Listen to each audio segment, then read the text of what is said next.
નમસ્તે વિદ્યાર્થી મિત્રો, આપણે ધોરણ 9માં છઠ્ઠો પાઠ ચાલતો તો મેરી બીમારી શ્યામાને લી એનો આપણે એક ભાગ ભણ્યો. મતલબ કે આપણે કહાની સાંભળી લીધી કે આ એક આત્મકથા અંશ છે જેના લેખકનું નામ છે હરિવંશ રાય બચ્ચન, જે અમિતાભ બચ્ચનને આપણે સારી રીતે ઓળખીએ છીએ. એ અમિતાભ બચ્ચનના પિતા છે. હરિવંશ રાય બચ્ચન એટલે કે એમની પરિસ્થિતિ પહેલાં પોતે શિક્ષક હતા, અંગ્રેજી વિષયના, પણ પરિસ્થિતિ ખરાબ હોવાને કારણે એ એમની બીમારી સામે ને એમની પત્ની શ્યામાની બીમારી સામે બહુ લડ્યા, પરંતુ એમની બીમારી સામે તો જીતી ગયા, પરંતુ શ્યામાની બીમારી સામે તો જીતી શક્યા નહીં. એટલે લેખકની સેવા કરતાં કરતાં શ્યામાએ લેખકની બીમારી પોતે લઈ લીધી અને શ્યામા પોતે મૃત્યુ પામે છે. એટલે કે એક પોતાની આત્મકથા લખી છે લેખકે. એમાંનો એક આપણો આ નાનકડો અંશ છે જે આપણે કહાની સ્વરૂપે જાણી ગયા. તો હવે આપણે જોઈશું આગળ પાઠમાં બુકમાંથી જોઈએ. મેં अपनी बीमारी को दुलराने वालों में न था. सच कहूँ तो मैं अपनी बीमारियों के प्रति प्रायः निर्भय था. प्रायः એટલે કે મોટે ભાગે. दुलराने वालोना मतलब था लाड प्यार करना. એટલે લેખકે જેમ આપણે નાની મોટી બીમારી થતી હોય ત્યારે આપણે બીમારીને પંપારીને બેસી રહેતા હોય, કોઈ કામ ના કરીએ, હરીએ ફરીએ ને બસ સતત આરામ કરીએ, તો લેખક એમ કહે છે કે હું ક્યારેય મારી બીમારીને પંપારી ન હતી. સચ કહું તો મેં अपनी बीमारियों के प्रति प्रायः निर्भर था. એટલે લેખક કહે છે સાચું કહું તો હું મારી બીમારી પ્રત્યે નિર્ભય હતો. એટલે કે મને મારી કોઈ બીમારીથી મને ક્યારેય ડર લાગતો ન હતો, હું સતત કામ करतो હતો. शायद मैंने गांधी जी के ही एक लेख में कहीं पढ़ा था कि बीमार होना अपराध है. अपराध मतलब कि गुनाह.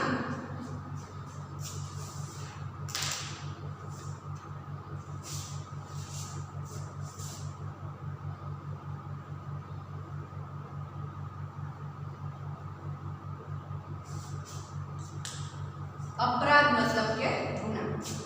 એટલે કે લેખક કે ઘણી બધી પુસ્તકો વાંચેલી, પોતે પણ લેખક હતા એટલે એમણે ગાંધીજીના પણ ઘણા પુસ્તકો વાંચેલા. તો ગાંધીજીના એક પુસ્તકની અંદર એમને એવું વાંચ્યું હતું કે बीमार થવું એ अपराध છે. तो बीमारी के बारे में गांधी जी ने क्या कहा था, वो प्रश्न पूछा है तो बीमार होना एक अपराध है. तो કે बीमार થવું એક अपराध છે એવું ગાંધીજીએ કહ્યું કે જે પોતાના શરીરને સાચવી ન રાખે માણસ કહેવાય નહીં. हमें जो शरीर दिया गया है उसे हम स्वस्थ न रखें तो हम अपराधी तो है ही. ગાંધીજી એવું કહેતા હતા કે જો આપણને ભગવાને જે શરીર આપ્યું છે અને એ શરીરને જો આપણે સ્વસ્થ ન રાખી શકીએ તો આપણે અપરાધી તો છીએ જ. मैं इस तर्क को कुछ और आगे ले गया. तर्क मतलब કે દલીલ. લેખક કહે છે કે ગાંધીજીની આ દલીલને હું થોડા અંશે આગળ લઈ ગયો. अपराधी को दंड देना चाहिए. ગાંધીજીએ શું કહ્યું હતું, માત્ર કે બીમાર થવું એ અપરાધ છે, પોતાના શરીરને જે સાચવી ન શકે એ વ્યક્તિ અપરાધી કહેવાય છે. જ્યારે લેખક એટલે કે હરિવંશ રાય બચ્ચન એને થોડો આગળ લઈ ગયા તો કે જો અપરાધ કર્યો છે તો અપરાધીને સજા થવી જોઈએ એવું હરિવંશ રાય બચ્ચન માનતા હતા. मुझे जब कभी छोटी छोटी बीमारी होती, जुकाम, बुखार, खांसी, सिर दर्द, तो मैं खाट पर न लेटता और भी अपने से काम लेता. શું કહે છે લેખક? એમ કહે છે કે બીમાર થવું અપરાધ છે અને બીમાર થવાના અપરાધ કરે વ્યક્તિને સજા મળવી જોઈએ. તો કે જ્યારે મને બીમારી નાની મોટી બીમારી આવતી, जुकाम मतलब કે શરદી,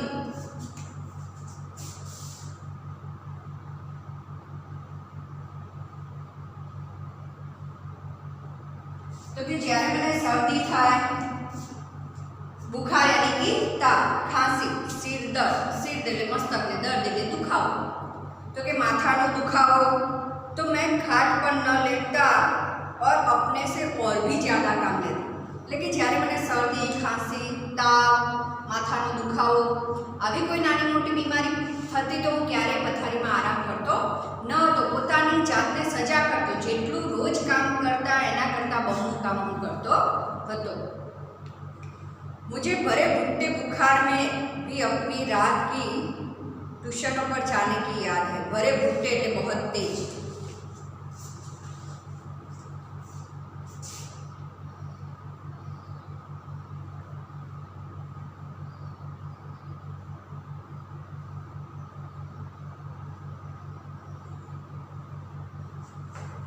લેખક શું કહે છે કે મને કે સખત ભરે ફૂટેલે કે બહુ તેજ તાવ આવ્યો હોય છતાંય મને યાદ છે કે હું રાત્રે સ્કૂલથી આવીને નોકરી પર જતો અને રાત્રે ટ્યુશન પણ કરવા જતો હતો, એટલે કે આરામ કરતો ન હતો। बुखार की गर्मी और तेजी में तो मैं और जोश से पढ़ा था। શું કહ્યું કે જ્યારે બુખારની ગરમી એટલે કે શરીર ગરમ થતું તો હું વધારે જોશથી ભણાવતો હતો, વધારે જોશથી ખુશ થઈને ભણાવતો હતો।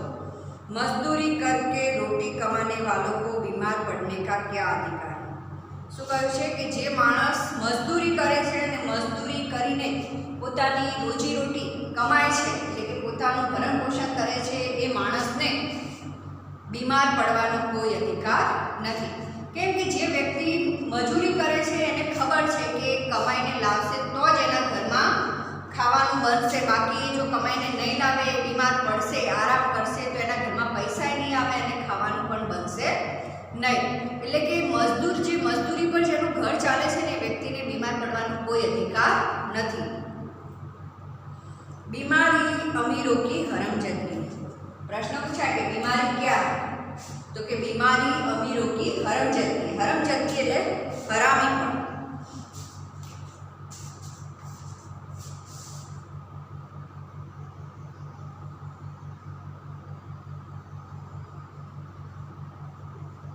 શું કહ્યું?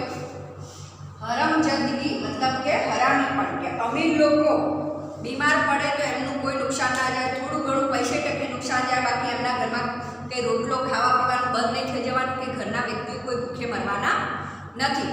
પરંતુ જ્યારે ગરીબ વ્યક્તિ બીમાર પડે, જો એ મજદૂરી કરવા ન જાય તો એના ઘરના બધા વ્યક્તિ ભૂખ્યા મરે છે। એટલે કે બીમાર થઈને અમીર લોકોની હરમજદગી છે, એ બીમાર થાય તો કોઈ નુકસાન નથી, પરંતુ ગરીબ વ્યક્તિને બીમાર થવાનો અધિકાર નથી। गरीबों को उसे अपने पीछे न लगाना चाहिए। पीछे न लगाना मतलब कि अपने को परेशानी में न डालना। मुहावरा।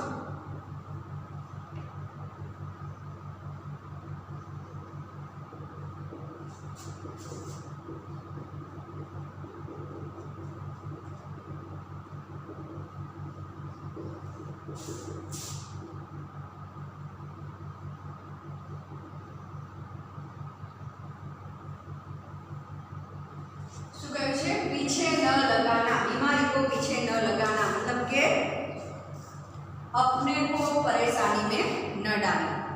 गरीब व्यक्ति ने परेशानी में मूकवो जोईए नहीं, बीमारी ने पोतानी पाछळ लगावीने गरीब व्यक्ति नु आखुं घर मुसीबत में मुकाई जाए छे। बीमारी सब तरह से सहायक, लिखने में तो ऊंचा बुखार मुझे सब तरह से सहायक। લેખક શું કહે છે, પોતે લેખક હતા એટલે કે લેખ લખવા બેસું ત્યારે મને સખત તાવ આવ્યો હોય તો હું વધારે સારા લેખ લખતો હતો, એટલે કે મને સહાયક બને છે। પ્રેરક और પ્રોત્સાહન लगता है કે મને જાણે તાવ આવે ત્યારે લખવામાં પ્રેરણા મળતી હોય, પ્રોત્સાહન મળી રહ્યું છે। એક तरह की आग जिसमें मेरी अनुभूतियों में ताप आता, કે શરીરમાં જ્યારે તાવ આવે છે ત્યારે જે શરીરની ગરમીની જે આગ હોય છે એમાં મારા અનુભવોને તાપ મળે છે, એટલે કે અનુભવો એમાં ઉગલે છે। એટલે કે જે અત્યાર સુધી જે લેખ લખ્યા હોય, જે મને અનુભવ થયા હોય, એ જ્યારે તાવ આવે છે ત્યારે એ અનુભવ વધારે સારા લખાય છે।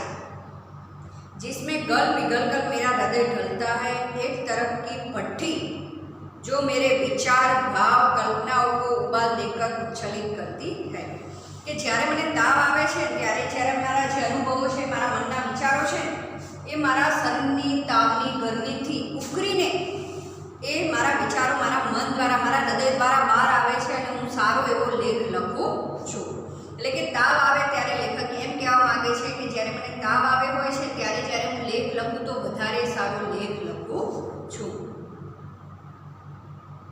यह तो मैं नहीं कहूँगा कि बुखार में मैं अदबदा कर लिखता था, पर अगर मैं लिखना चाहता तो बुखार में मेरे लिए कोई बाधा नहीं बन सकता था। અદબદા મતલબ કે અટકરના, અટકરી, એટલે કે લેખક એવું કહે છે કે હું મને તાવ આવે એટલે એવું તો નહોતું કે હું અટ કરીને કે જીદ કરીને લખતો હતો, પણ હા મને જ્યારે તાવ આવ્યો હોય ત્યારે હું લખવા બેસું તો તાવ પણ મને રોકી શકે નહીં। મને એમ કે ગમે એવો તાવ આવ્યો હોય છતાં પણ હું સારું એવું લખાણ લખી શકતો હતો। हल्के बुखार में तो मेरे सब काम हस्ब मामूल होते थे। हस्ब मामूल मतलब कि सामान्य।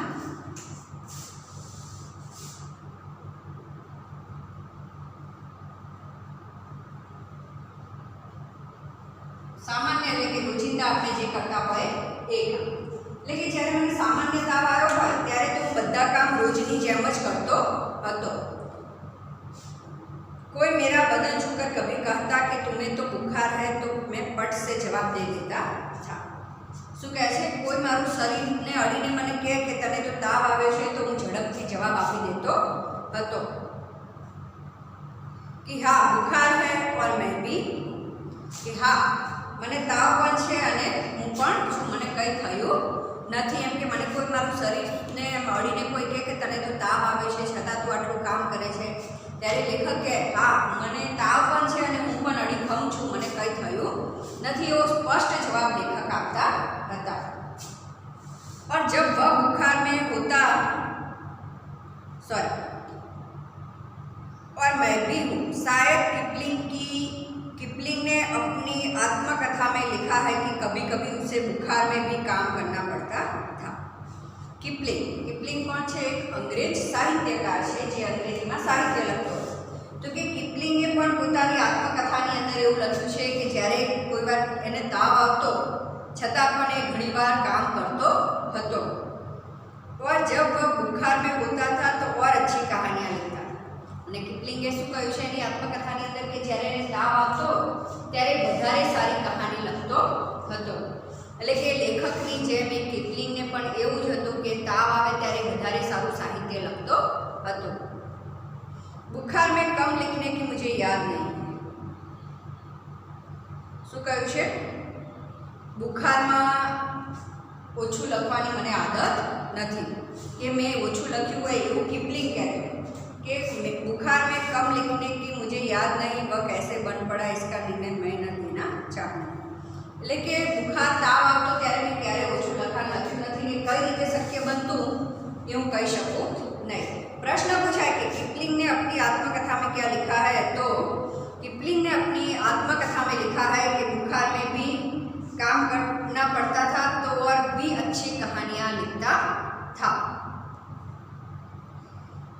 प्रसंगवश मुझे याद आ गया कि अपनी दो चट्टानें की दो सबसे बड़ी कविताएं सार्त्रल के नोबेल पुरस्कार ठुकरा देने पर और दो चट्टान अथवा सिसिफस बरकस अनुमान मैंने प्लूरूसी में पड़े पड़े लिखी। लेखक કહે છે મને પણ એવું જ છે કે જ્યારે હું બીમાર હતો ત્યારે વધારે સારું સાહિત્ય લખતો હતો। તો કે પ્રસંગ બરાબર મને યાદ આવ્યું કે એમને જ્યારે બે દો ચટ્ટાનો નામનું સાહિત્ય કાવ્ય લખ્યું એ સમય એ દો ચટ્ટાનો પર એમને નોબેલ પુરસ્કાર મળ્યો હતો જેને લેખકે ઠુકરાવી દીધો હતો। એ દો ચટ્ટાનો અને એનું બીજું નામ છે અથવા સિસિફસ બરકસ હનુમાન એવું ઉપનામ આપેલું છે। તો એ સાહિત્યની એ જ્યારે કાવ્ય લખ્યું એમને ત્યારે એમને યાદ છે કે એમને પ્લુરુસી થઈ હતી। પ્લુરુસીની બીમારી, પ્લુરુસી એટલે કે દાંતો કી બીમારી।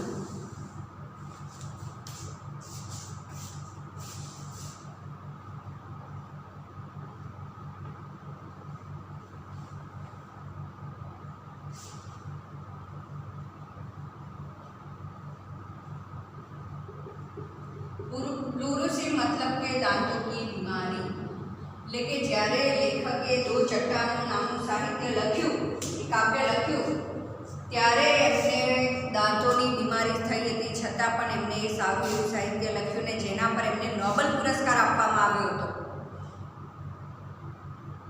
बहरहाल जब मैं अपनी जवानी पर था बीमारी मुझे पराजित नहीं करती। बहरहाल मतलब के हर हालात में, हर हाल में। लेखक કહે છે કે જ્યારે હું જવાન હતો ત્યારે મને મારી બીમારી પરાજિત કરી શકતી ન હતી। હું બીમારીને પરાજિત કરી દેતો હતો। मैं ही अपनी जिद से बीमारी को पराजित कर देता था।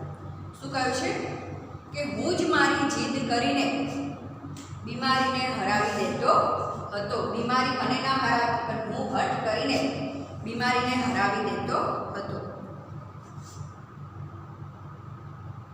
बुखार सुखार आखिर कितने दिन चलता કે કામ કરે જઈએ તો માણસને તાવ આખી કેટલા દિવસ ચાલે છે? કામ કરવાથી તો ગમે એવો તાવ હોય તો પણ ભાગી જતો હતો। विश्राम तिवारी कहा करते थे कि मार के पीछे भूत भागे, मैंने अपने प्रयोग से सिद्ध किया था काम के पीछे बुखार भागे। लेखकना कोई मित्र હતા વિશ્રામ तिवारी જે સાહિત્ય લખતા હતા, એમને કહ્યું હતું કે માર કે પીછે ભૂત ભાગે। આપણે આ કહાવત ઘણીવાર બોલતા હોય કે જ્યારે કોઈ વ્યક્તિને આપણે સીધી રીતે પ્રેમથી કંઈક પ્રશ્ન પૂછીએ ને એનો સીધો જવાબ ના આપે તો પછી એને મારીએ ત્યારે સીધો, જેવી રીતે કે કોઈ ગુનેગાર વ્યક્તિને પોલીસ સીધી રીતે કસ્ટડીમાં લઈને પૂછતી હોય ત્યારે સીધો જવાબ ના આપે ત્યારે પોલીસ શું કરે છે, એને દંડા મારીને એની પાસેથી જવાબ કઢાવે છે। તો કે માર કે પીછે ભૂત ભાગે, કે ગમે એવું ભૂત ભાગ્યું ને મારવા લો એટલે ભૂત ભાગી જાય છે। મતલબ કે જૂઠું બોલનાર વ્યક્તિને પણ જ્યારે મારવા લઈએ છીએ ત્યારે એ સાચું બોલવા લાગે છે। એટલે કે વિશ્રામ પ્રશ્ન પૂછાય કે વિશ્રામ तिवारी क्या कहा करते थे, तो कि मार के पीछे भूत भागे, मैंने अपने प्रयोग से सिद्ध किया था काम के पीछे बुखार भागे। प्रश्न पूछा है कि लेखक ने अपने प्रयोग से क्या सिद्ध किया था, तो कि लेखक ने अपने प्रयोग से सिद्ध किया था काम के पीछे बुखार भागे।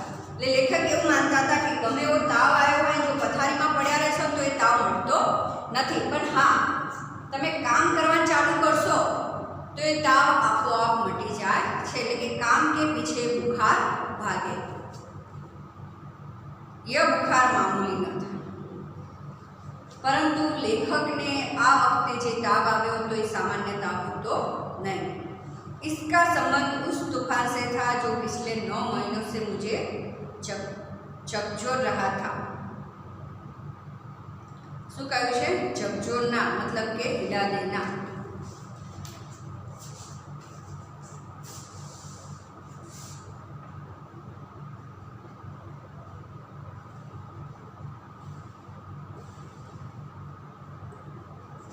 પરંતુ લેખક કહે છે કે આ વખતે મને જે બુખાર આવ્યો હતો, જે તાવ આવ્યો તે સામાન્ય તાવ હતો નહીં। बुखार मतलब के ताव, ये सामान्य ताव होतो नहीं। आ ताव लेखक ने 9 महीनाथी थोड़ो थोड़ो थोड़ो थोड़ो आवतो हतो, परंतु लेखक ये तावने गणकारता हता नहीं। और जो शांत होने से पूर्वे सबसे अधिक विध्वंसक झटका मुझको दे गया। मुहावरो से विध्वंसक झटका देना, परास्त करके कमजोर कर देना।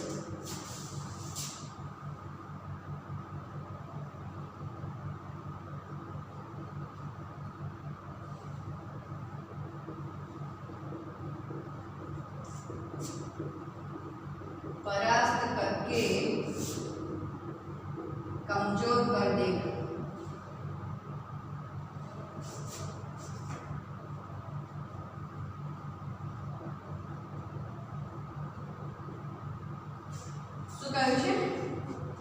विध्वंसक झटका देना मतलब कि परास्त करके कमजोर कर देना, એટલે કે હરાવીને કમજોર કરી દેવા। એટલે કે લેખકને આ વખતે જે તાવ આવ્યો તો એ શાંત થવાની જગ્યાએ, શાંત એટલે કે મટી જવાની જગ્યાએ લેખકને હરાવીને કમજોર કરી દીધા હતા। આખું શરીર એમનું કમજોર થઈ ગયું હતું। સ્કૂલ બંધ था, શું કહ્યું? સ્કૂલ બંધ था એટલે કે વેકેશન હતું। ટ્યુશનો પર મેં જાતા था, ट्यूशन लेवाए वेकेशन में जता था। उनकी आमदनी की मुझे जरूरत थी। स्कूल बंद थी એટલે કે વેકેશન હતું, એટલે કે વેકેશનનો પગાર તો ચાલુ જ હતો, પરંતુ છતાં એમને ટ્યુશનના પૈસાની પણ જરૂર હતી, કેમ કે એમનું ઘર ગરીબ હતું, એટલે ઘર ચલાવવું બહુ મુશ્કેલ હતું। એટલે કે આમદની એટલે કે કિંમત, એટલે કે ટ્યુશનના પૈસાની પણ મારે જરૂર હતી।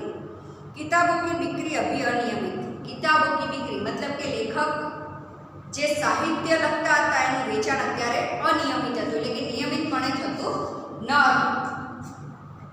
कर्ज सिर पर चढ़ा था। मुहावरो, कर्ज सिर पर चढ़ना मतलब के अधिक होना।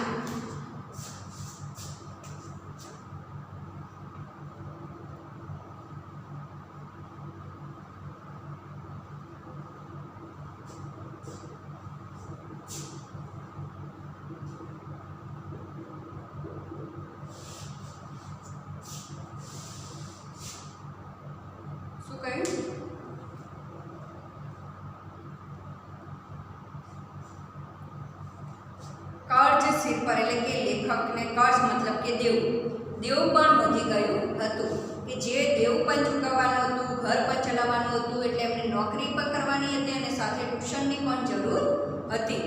એટલે કે કર્જ સિર પર था, એટલે કે અધિક દેવું વધી ગયું હતું. बुखार 10 दिन चला, 20 दिन चला, महीने भर चला, 2 महीने चला, जुलाई आया. શું કહ્યું? બુખાર 10 દિવસ ચાલે, 20 દિવસ ચાલે, મહિનો ચાલે, 2 મહિના ચાલે અને એમ કરતાં કરતાં 2 મહિનાનું વેકેશન પૂરું થઈને જુલાઈ મહિનો એટલે કે સ્કૂલો શરૂ થવાનો મહિનો આવી ગયો. अब बुखार के साथ ट्यूशन भी जाना न होता, કેમ કે હવે સ્કૂલો ચાલુ થઈ હતી એટલે અત્યાર સુધી લેખકને વેકેશન હતું એટલે થોડો આરામ મળતો કે વેકેશનનો પગાર આવતો હતો એટલે સ્કૂલ નહોતું જવાનું પણ પગાર આવતો હતો અને માત્ર ટ્યુશન જ જવાનું હતું. પણ હવે જુલાઈ મહિનો આવ્યો એટલે સ્કૂલ પણ જવાનું એટલે આખો દિવસ સ્કૂલ જાય એટલે થાકી જાય એટલે હવે ટ્યુશન કરવા જવું એ બહુ મુશ્કેલ થઈ જતું હતું. તો કે દિનભર अब बुखार के साथ ट्यूशन पर ही जाना न होता, दिन भर स्कूल में पढ़ाना भी पड़ता. એટલે કે આખો દિવસ સ્કૂલમાં પઢાવે એટલે થાકીને રાત્રે ટ્યુશન કરી શકતા ન હતા બીમારીના કારણે. बुखार का नमूना वही, सुबह बिल्कुल नहीं, शाम को 101 से 102 के बीच, એટલે કે 101 થી 102 વચ્ચેનું તાપમાન વધી જતું હતું.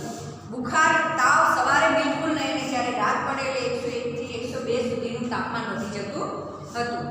कमजोरी दिन दिन बढ़ती हुई, कभी कभी धीमी खांसी.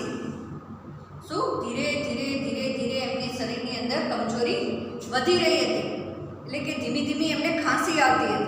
દવા शौकिया, दवा बांटने वालों एक होम्योपैथिक कर रहा था. शौकिया मतलब કે દવા બાંટને વાળા, જે શોકિયા હોય એટલે કે દેશી દવા બાંટીને આપતા હોય એમને કહેવાય શોકિયા. એટલે કે લેખકે આ બધા પ્રકારની દવા કરી, એવી દેશી દવા કરી, હોમિયોપેથીની દવા કરી, કભી કભી સોચતા પરંતુ છતાંય લેખકની બીમારીમાં કોઈ ફેર પડતો ન હતો. કભી કભી સોચતા क्या मुझे तपेदिक हो गया, કે ક્યારેક ક્યારેક લેખક કહે છે કે મને એવો વિચાર આવતો. તપેદિક, તપેદિકનો મતલબ શું થાય? ક્ષય, જેને આપણે ટીબી કહીએ છીએ.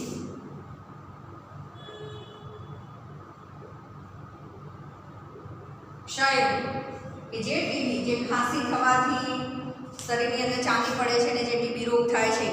તો લેખક કે ક્યારેક ક્યારેક તો મને સતત આવી ખાંસી આવતી તો મને ડર હતો કે શું મને ક્ષય રોગ થયો છે.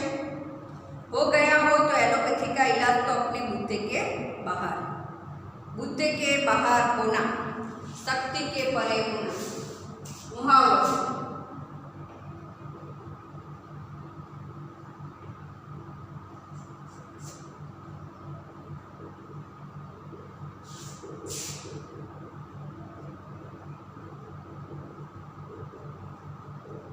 શું કહે છે કે ક્યારેક ક્યારેક તો મને વિચાર આવતો કે જો ખરેખર મને તપેદિક યાની કે ક્ષય રોગ થયો છે તો એલોપેથીની દવા કરાવવી મારા શક્તિ વગરનું કામ છે. કેમ કે એલોપેથી મતલબ કે આપણે જે ડૉક્ટરોની દવા લઈએ છીએ એ એલોપેથી મેડિકલમાં જે લઈએ છીએ, નાની નાની પેલી સફેદ ગોળીઓ ડબ્બીમાં આવે છે એને હોમિયોપેથી કહેવાય છે અને આપણે દેશી દવાને પણ આપણે જાણીએ છીએ.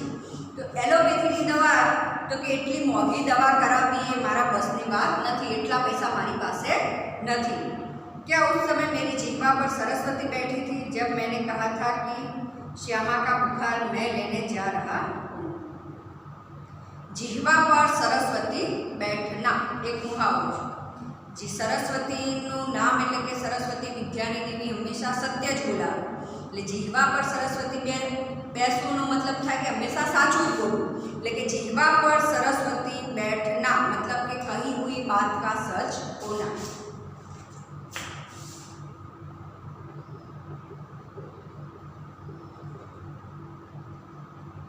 सरस्वती बैठना मतलब कि कही हुई बात का सच होना.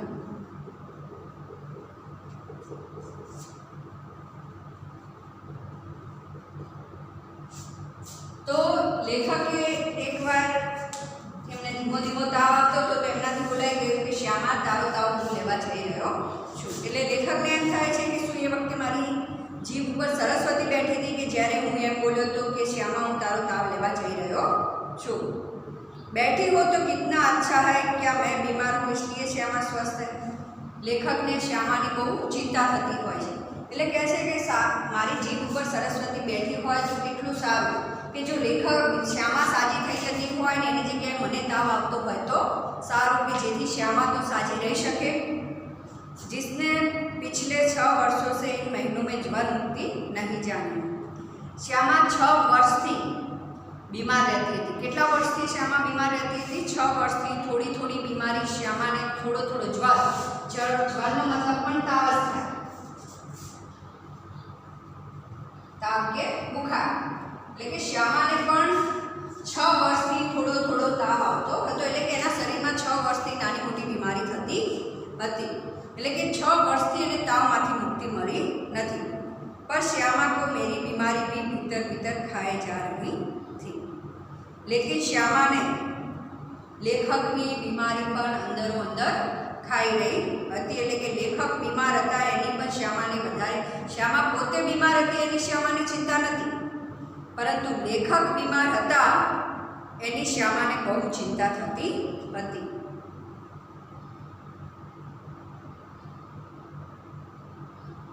તો આપણે આ વિડીયો આટલા સુધી રાખીશું, આપણો આ પાઠ આટલા સુધી રાખીશું. આના પછીનો પાઠ કે શ્યામાને સતત લેખક બીમાર પડતા એટલે શ્યામાને સતત લેખકની ચિંતા થતી હતી. તો આપણે એટલા સુધી આ પાઠ રાખીએ. આના પછીનો અભ્યાસક્રમ આપણે આગળના વિડીયોમાં જોઈશું. જય હિન્દ, જય ભારત.